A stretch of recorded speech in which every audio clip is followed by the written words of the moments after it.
autre vision de l'école, c'est que c'est le principal instrument de l'émancipation et que ce n'est pas par hasard que ce professeur, comme Samuel Paty avant, a été attaqué par les terroristes islamistes.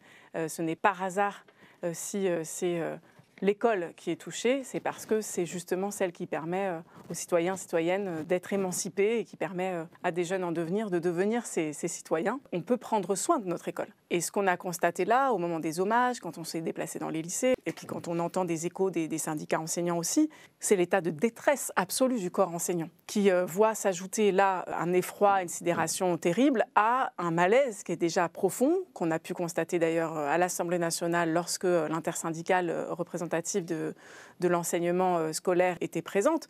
Le sentiment d'une rentrée catastrophique, d'une école qui manque de moyens et de personnes qui se sont engagées pour faire un métier dont parfois ils ont pensé dès le début que c'était le plus beau métier du monde et qui ont l'impression qu'on les empêche de faire ce métier. Et donc qui se sentent désarmés, en difficulté pour faire leur propre métier. Et voilà, il faut se dire que ce drame, il s'ajoute aussi à ce malaise général. Un malaise qui, je pense, est particulièrement incarné par une chose, c'est la question de la présence humaine et des moyens humains et des postes.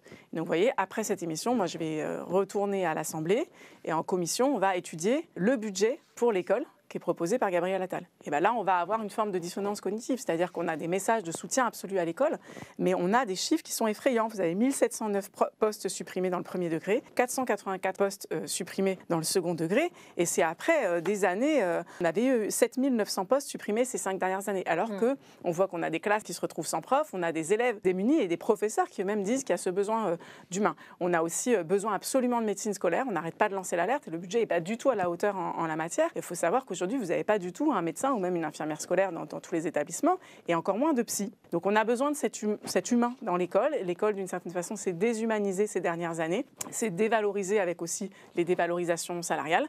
Et je crois que là, il y a besoin de mettre les actes en face des mots, et que quand on parle de soutien, il y a tout cela derrière que la communauté éducative attend pour se sentir entourée et capable de faire son métier.